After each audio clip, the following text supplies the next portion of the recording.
Hello வணக்கம் மக்களே. இப்போ நீங்கள் பார்த்துக்கிட்டு இருக்கிறது எங்கள் ஊரில் நடைபெற்ற 8ஆம் நாள் திருவிழா இது.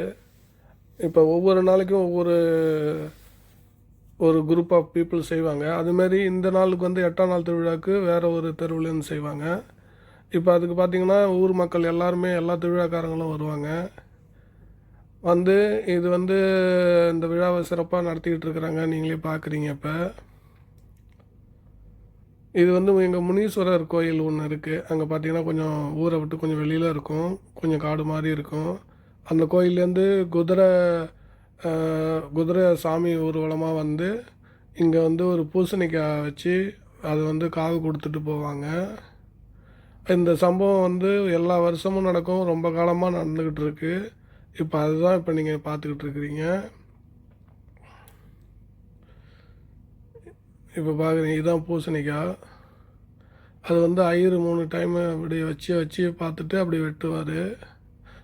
வெட்டின அப்புறம் பார்த்திங்கன்னா அதுக்கு மேலே சிகப்பு பூசிடுவாங்க.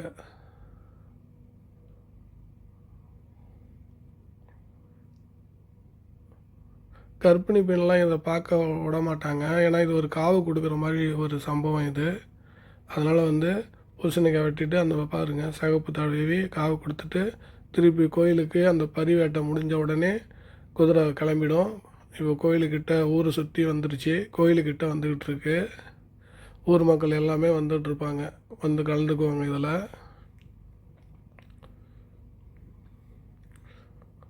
இது 8ஆம் நாள் திருவிழாக்காரங்க செஞ்சிட்ருக்குறாங்க. அப்போ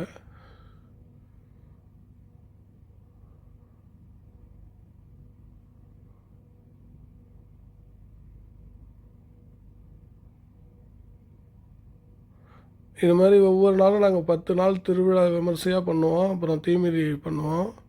ரொம்ப சிறப்பாக இருக்கும். கடலூர் மாவட்டத்திலலாம் அந்த கோயில் இருக்குது, முனீஸ்வரர் ஆலயம்,